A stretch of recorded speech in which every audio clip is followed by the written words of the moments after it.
clock on a tragedy that we saw unfold. On Tuesday, in our city of Angels, we lost a bright young angel who was the victim of a drug overdose taken from us way too soon in our city. There's no more tragic news that a parent, that a school community, that friends can hear than a teenager who has been taken from our city for potential loss. Her story here at an end.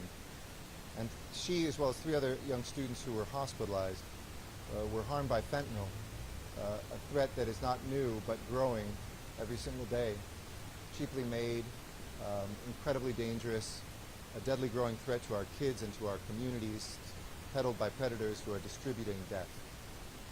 These are not overdoses. These are people who have been poisoned. These are murders. And I want to thank LAPD for their swift action in this case. Anybody who questions whether or not we have a department that is equipped with the very best people and the experience it takes knows that the city of Los Angeles is grateful to have a department like this that can so swiftly bring justice forward. They've identified the suspects who have been, and one, I believe 2, and we'll have the chief give more detail, have now been arrested. I want to make one thing clear, though, that we collectively as a city, the community, the government, the school district, if you prey on our children, it will not end well for you. And we're not just interested in the final distributors of the pills that peddled this death. We want to go up that chain. And anybody who's involved with the distribution of this, the manufacturing of this, those who are enabling the dealers that allow this to happen, this will not end well for you. To the parents who are affected by this tragedy, I want us to all say that we wrap our arms of love around you and our hearts break with you. We have no tolerance for this evil.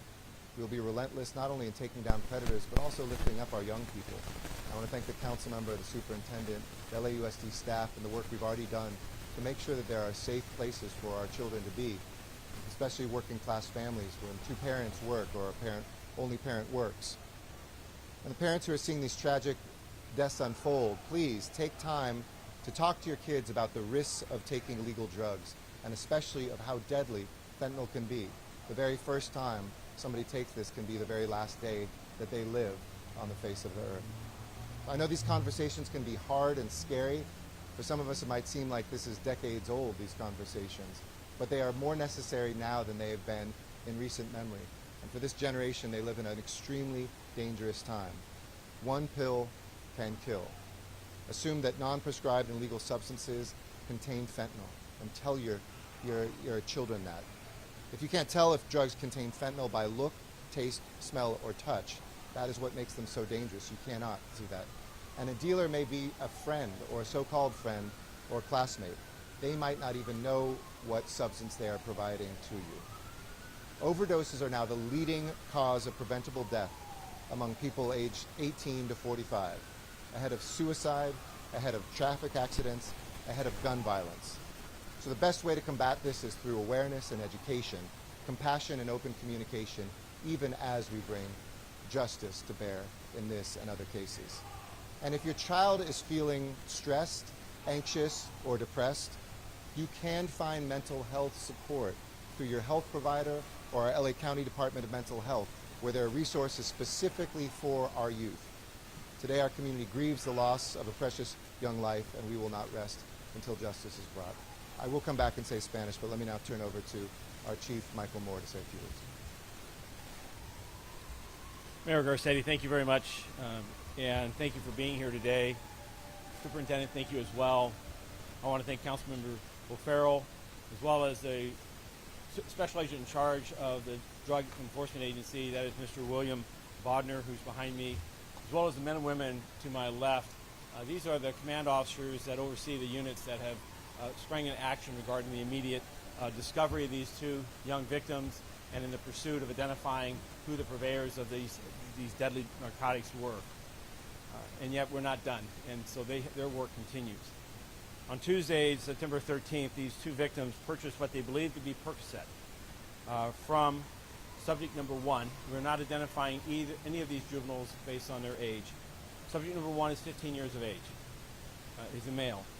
The transaction of this occurred on school campus. Now, there's been a need to make clarification.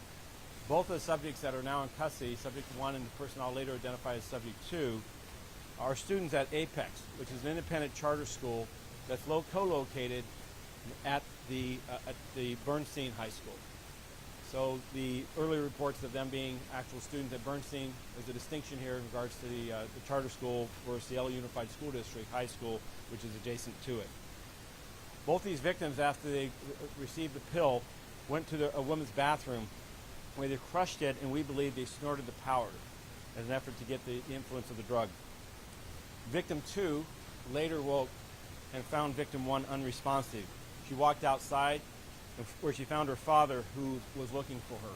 Now, the initial transaction of the sale occurred about 12:30 in the afternoon, and from 12:30 to 8 o'clock is where we believe these two individuals consumed the drug and had the immediate impact of this drug, which we suspect is laced with fentanyl. The father discovers them about 8 o'clock. The police department, fire department are immediately dispatched. Unfortunately, victim 1 they could not recover, and she did die, and she is deceased. Victim 2 was transported and still hospitalized. It's hopeful that she will recover from this incident. Westboro Homicide was immediately called into this matter, and in their relentless work, joined by the Hollywood area, the Narcotic Enforcement Detail, as well as the gang narcotics division, their task force responded to this to investigate how did this transaction occur and who was responsible. Quickly, we identified both subjects. Subject 1 being 15-year-old male, suspect 2 being a 16-year-old male. Subject 1 lives with his grandmother, and this morning he was arrested at approximately 8:40 in the morning. He was found in the possession of some additional pills that we believe to be the same narcotic and the same poisonous drug laced with fentanyl. His background is limited. He's had minor contacts with the police, such as curfew, tobacco possession, no other criminal conduct. He will be booked. He's currently in our custody. We'll be booked for 602 of the Welfare Institution Code, 192 of the Penal Code, which is manslaughter. By all indications, the overdose, this incident occurred as the drug was laced with fentanyl, unbeknownst to these victims. Suspect 2, we believe, sold narcotics not at that location, but at the nearby park, and sold it to a third victim.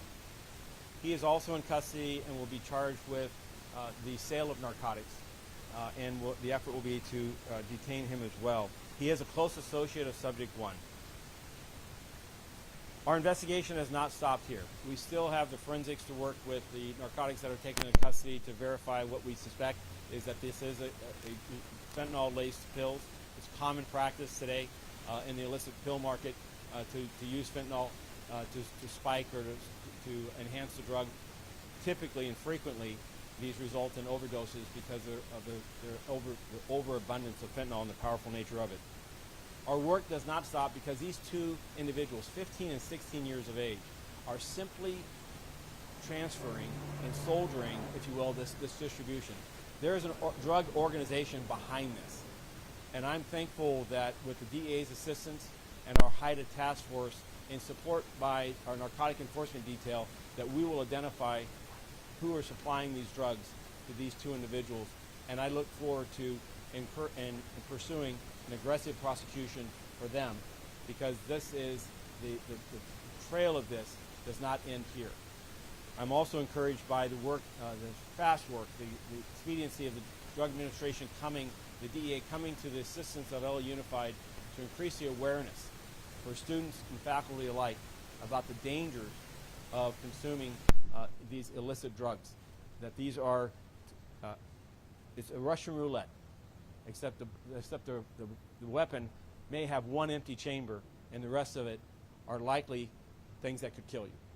That, I don't believe, is currently appreciated by many students across our entire region. And unfortunately, the death and these critical injuries come at a heavy cost, but I'm hopeful from it we can see a greater awareness and avoidance of this tragic circumstance. At this point, I'd like to introduce the superintendent for LA Unified School District. Appreciate his leadership and partnership in the safeguarding of these children and education, and that is Superintendent Calvajo. Sir? Thank you very much. Hold on one sec. We'll get to questions in a second.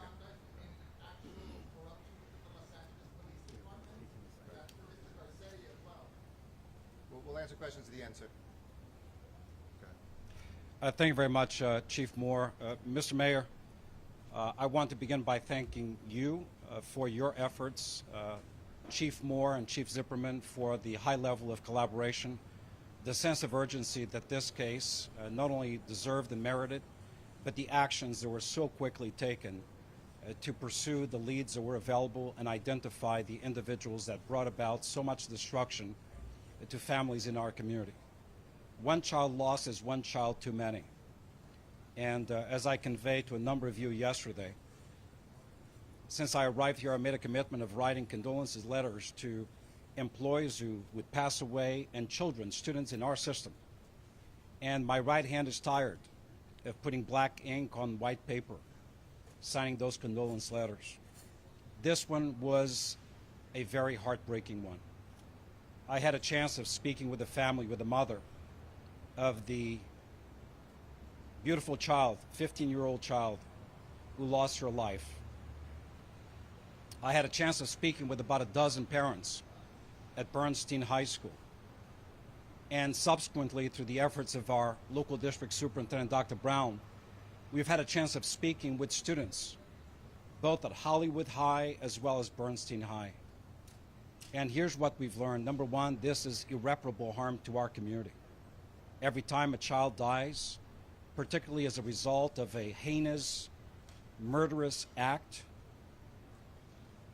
the fabric of our community is destroyed. One child, one soul at a time. So it's not acceptable. I said it yesterday, I heard the mayor say it again today. You can run, but you can't hide. We're coming for you. When you prey on young children, even if you have intermediaries in the process, using children to harm children is the greatest crime, the greatest sin one can commit in our community. So rest assured, you may hide in the shadow of whatever curtain you choose, but there are smarter and stronger, more morally driven people who will find you, who will prosecute you, and will punish you. So I want to thank once again the mayor, both chiefs, Chief Moore, whose agency led this investigation so swiftly, resulting in very rapid conclusions with the arrest of these two individuals. We will never be able to bring this young lady back. The harm and the damage is done. However, what we can do is what we have already started doing. During summer school, the city and the mayor and the school system partnered. And across the community, we provided safe environments, educational opportunity enrichment programs, athletic programs, and anything else in between for over 100,000 young people in our community. The challenge for us now is in the killing hours after the last bell and nighttime, what are we willing to do? And we have commitments from our local district superintendents, from the chiefs, from this mayor, that we will turn our parks into safe havens for kids. But we will go deeper and farther. There are decommissioned schools in the area. For example, Selma Elementary. I remember having a conversation with City Council member O'Farrell just yesterday and today again. We will use our joint intelligence, our collective desire, and turn the activated assets of the city and of the school system to provide safe havens for kids, monitored havens for kids, where they can play, where they can enjoy themselves, where they can engage in enrichment activities, athletic activities. One of the comments from one of the students yesterday was, we don't know where to go. Our parents are working full-time, sometimes 2 jobs. We're alone. So of course we're in the streets. We ought to turn the streets into places where they are safe. We can do more, and we have a collective commitment that we shall do more. What does that mean? Reactivating deactivated schools such as Selma, deploying resources, human resources for protective custody and the supervision of these students, guaranteeing that after school that are captivating programs that motivate and engage our students away from nefarious entities in our community. I look forward to this ongoing investigation as I close to identify the adults, no doubt, who are behind this criminal activity. Me siento muy agradecido a los esfuerzos no solamente de nuestro alcalde, pero también del jefe de policía de la ciudad de Los Ángeles, el señor Moore, porque la investigación resultó de una forma muy conclusiva y muy rápida en la identificación de 2 personas responsables por este acto criminal que resultó en la muerte de una niña. Vamos a dedicar todos nuestros esfuerzos en encontrar las personas culpables, las personas adultas responsables por este crimen. Al mismo tiempo, vamos a dedicar nuestros esfuerzos colectivos para crear ambientes seguros para nuestros niños, en nuestros parques, en escuelas, para que nuestros niños tengan la oportunidad de beneficiar de actividades saludables para ellos. Muchas gracias. Thank you. I'd like to ask now Councilmember Mitch O'Farrell to come forward as well. Thank you, Mr. Mayor, and thank you all assembled for the fast action in really cracking this case. We know that the tendrils go much deeper to some very, very bad adults that are responsible for this action. I spent a number of hours at the school yesterday in the mid-afternoon into the early evening and interacted with grief-stricken and traumatized faculty and students. And I can tell you that trauma is one thing from knowing someone and being impacted by such a horrible outcome. But we have completely devastated families, someone who has lost their 15-year-old needlessly and senselessly. And I can also tell you that anyone and American families everywhere have relatives who suffer from addiction, including myself, family members suffering from addiction. And I am scared every single day that one of my relations who has an issue with this is going to buy a street drug or come across a street drug that is laced with fentanyl. It kills. We must have a national response to the fentanyl epidemic. It is a synthetic opioid, 50 to 100 times more powerful than morphine. Imagine what that does. And we know that street drugs of all sorts are now laced more and more frequently with fentanyl. So if anyone is hearing this who is a user, do not trust any street drugs from anywhere. No one should consume anything unless it comes from a pharmacy prescribed by your doctor or your clinician. We need to prevent these tragedies as much as we can, and we're going to figure this one out. But how many other tragedies do we not have our arms around because of the widespread distribution and access and really inexpensive ability to have drugs laced with fentanyl? Very important issue. I stand with this community. I stand with the parents, the families, and the teachers and faculty at Helen Bernstein High and families everywhere with our school system in solidarity that we are going to get a handle on this. We're going to catch the bad guys, as has been said. You will pay. Let that be a deterrent. Let that be a deterrent to not prey on our young people. So I'm here standing with all of you to make sure that this does not happen again. And this school is now going to need lots and lots of crises management. And there is an exceptional team right now at the school deployed there. And I really want to thank LAUSD for this amenity that is so deeply needed there. It's going to take weeks and months to really work through this for those indirectly and more directly impacted by the loss of this young life.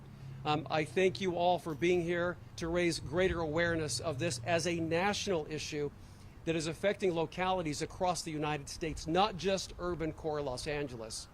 So let's work at all levels of government to get a handle on the widespread distribution of fentanyl and the illicit drugs that it is so often laced with.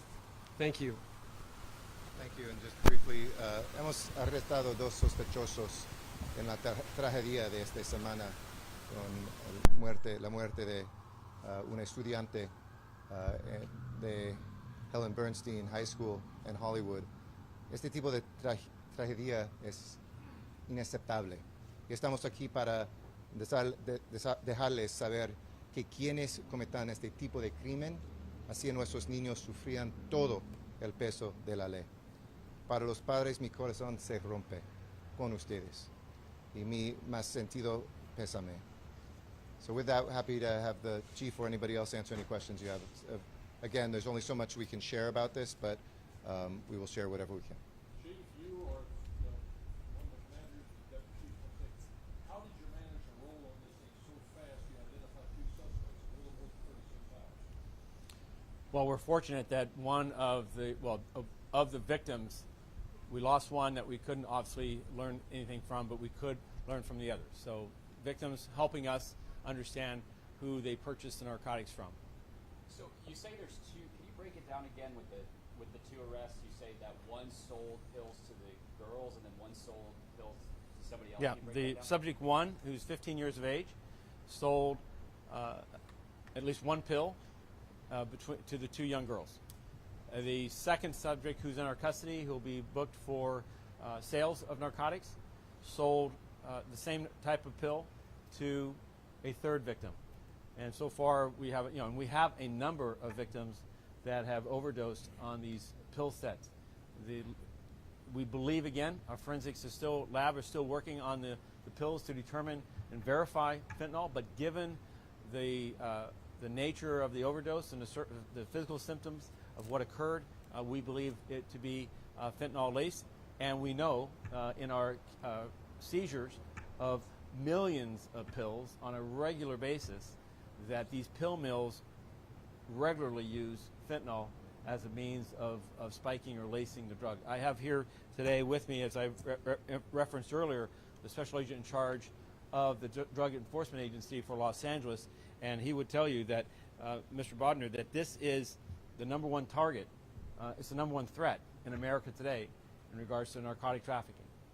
And they were all sold in the park, though? They were all these No. The first transaction that we're talking about here today, there have been other transactions. The first transaction we're talking here today occurred on campus between subject 1 and our two victims in that single transaction. Subject 2 had that transaction occur there at the Lexington Park, nearby park. Chief, was there a second victim at the park? And if so, I know on Tuesday, and if so, what was the age of that victim? And the person who was arrested at the park, they're 16. Do we know where they were or should have been in school? The second subject was not arrested at the park. I'm sorry. The second subject was arrested coming to school this afternoon. The number of victims we have overall, we have reported overdoses dating back to the 26th of August.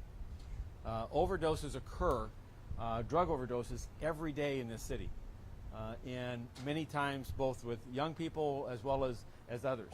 And we do believe that this is a series of events. We've identified 4 victims. That number can change as we learn more about hospitalizations or visits, people recovering from an overdose. Remember, this overdose can manifest itself, and some people will survive it and will pass out for hours and may come back and actually survive this, and others will lose their life over such an overdose. But is it accurate to say that on Tuesday there were 4 victims? On Tuesday, there Come on up. I'm going to introduce Lieutenant Radke. He's the officer in charge of the West Bureau Homicide Unit. So yes, on Tuesday there were at least 4 victims. However, that 4th victim has not come forward.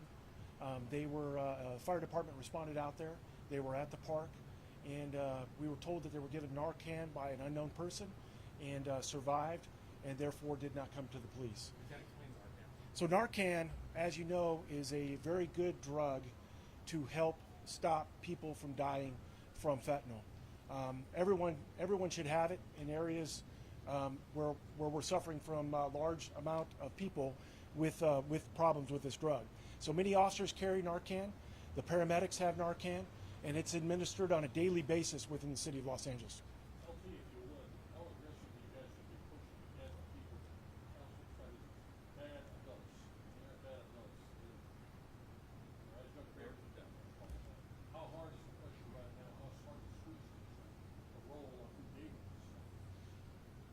we're going to do everything we can to take this investigation as far as it can go. As a homicide investigator, we've captured the immediate culprits. However, we will have support from Gang Narcotics Division and the DEA in trying to pursue the people that provided these drugs. Can you clarify which campus? Because I know those campuses are neighboring. Which you say was sold on campus? It's the Which same. campus is it? I can explain. It's the same campus where there's a number of academies and one charter school. So it's actually they're all coterminous on the Bernstein campus. But I think the distinction that the superintendent let us know is that it's an independent charter there that was referenced, but the victims were in one of the academies that's not the charters. So those students mix because it's the same campus. And the 16-year-old suspect, do we know what school that student attended, or are we They- releasing that information? Both of the individuals that we believe are involved in this trafficking attended the Apex School, the independent charter. And let me just answer a follow back to Pete. Our HIDA task force, the High Drug Intensity Task Force, these are made up of detectives that look for not the sellers, but look for the mid and higher levels. They have been tasked with this. Captain Carranza is here, Mr. Bodner is here. They rolled out. We summoned them because we knew immediately that these were students selling to students, and we're looking for the people who are using them solely for their access to this campus to purvey these drugs of death. And we will be use every investigative resource. I do want to make you aware, as these are subjects. Someone said, "Are you interrogating, squeezing?" These are minors. These young individuals enjoy, obviously due process, but also they have representation, legal representation. We're prohibited by law to question them like we would otherwise an adult, to find the type of information we typically would if this was an adult. So the department, but we have many strategies. We have many other techniques and abilities, and we'll work around that. And of course, if they wish to volunteer information, we'll take that information as well. Chief North, these are two minors on a huge campus. Is there any concern that there may be other students who are selling drugs of this nature? Well, I'm going to give this back to the superintendent for that. He knows his campus best, as does his district administrator. And certainly we work in support of Chief Zimmerman and his LA Unified School District Police in ensuring the safety of these campuses. Thank you, Chief. So very quickly, let's be clear about one thing. This latest incident, very disturbing incident, involving two perpetrators from an independent charter school and two victims from Bernstein, is not isolated. So we should not interpret from this that Bernstein is a bad school. No, Bernstein is a regular school facing the same challenges as many other schools. So is it possible that there are other individuals, not only in that school, but in other schools? It's not only possible, it's likely that in fact that is the case. That is why, coupled with this investigation, there will be the mounting of a very, very aggressive awareness campaign with parents, with students, regarding the identification of certain behavior, certain trends, the consequences, which some parents and students do not understand. They think they're just popping a pill and get a cheap high, not understanding the potentially life-threatening consequences that can arise from that. In addition to that, our priority will be to create additional safe spaces through collaboration. But the short answer to your question is, it's not only likely, it is quite possible that there are other individuals who are consuming the drugs and other individuals who are the pawns of a bigger organization, more than likely an adult organization that uses them as pawns of destruction. Based on your investigation so far, has that yielded any information from students maybe saying it's not just that, but this person's doing it, this is how I'm getting? We're very early. Our efforts in the last 48 hours have been to pursue and identify those responsible for this incident and what's behind them. We'll continue to work this investigation and take all the leads where they lead us. We'll work with the school district. We certainly welcome student information. We know that the students have their own information channels and awareness of what happens. High school's changed a lot since I've been there, but I'm sure it hasn't changed that much. So we'll also look to the administrators to work with us as to what they hear. This is, I will say that And I just want to draw one point here. Previously, we would have LA Unified School District police officers on these campuses. I miss the fact that they're not there, but in some type of extraordinary event, because they also have been another set of ears for individual kids that may or may not be involved in this, to know that they've got a friendly, secure ear, somebody they can talk to that can help intercede in this. This is not a superintendent's decision. It's been beyond that. But as a law enforcement professional, I'm concerned about the safety net that we have for our children in these schools. Not to distract from the severity of this and so forth, but I think it needs to be said that our awareness in this campus is quite limited, as it should be, and protected. Kids are there to be educated and to learn. Shouldn't be a police state, but our presence on the campus otherwise is only in response to an active shooter, only in response to an emergency. We can do better than that. Chief, you referenced August 24th as the date that incidents started occurring. I'm having trouble with my communications today, sir. I believe I said August 26th. I'm sorry. Yes, no worries. That was my mistake. But do you know how many incidents since then? No, we've had a number of incidents. As what's been reported is, again, as Lieutenant Radke indicated, we have this individual that we know, a fourth person on the day of this event, when the first discoveries were made, that we've yet to identify. I know the fire department rendered aid, and that person is now back in their community, and we want and need to talk with that individual. We believe we have other victims as well, people who may not have even sought medical treatment, but somehow survived this incident. As the superintendent indicated, we know we have a consumption of illicit drugs, pills, by students in all of our school systems across the country. And with that, the awareness campaign is the best means. We're going to search down the persons who use these young people as pawns to sell these narcotics. We're going to identify those suppliers. That is our commitment right now. But a more effective means across an organization of 440,000 young people is to increase awareness so to prevent the consumption of these drugs and the Russian roulette that's being played every time a pill or drug is taken. I'm told we have to wrap up, and folks are available if you want to do any other follow-on. Please let us know. Last message I just say to a young person who's out there, because you brought up, and the chief brought it up, whether it's a police officer or whether it's a counselor or an administrator or a teacher, to a young person, if you know something going on, please talk to someone you trust, because you could save a life. Talk to someone with the information you know, and if you know a peer who might be abusing drugs that could put her or him at risk of death, make sure that you talk to them and get them help. LAUSD has that with counselors, has that with folks, whether it's a family member or somebody else. Talking saves lives, so please listen to that. Si tú eres un estudiante, habla con alguien. Si tú tienes información de sospechos, de actividades peligrosas en su campus, por favor, habla con alguien. Thank you all very much. Appreciate it.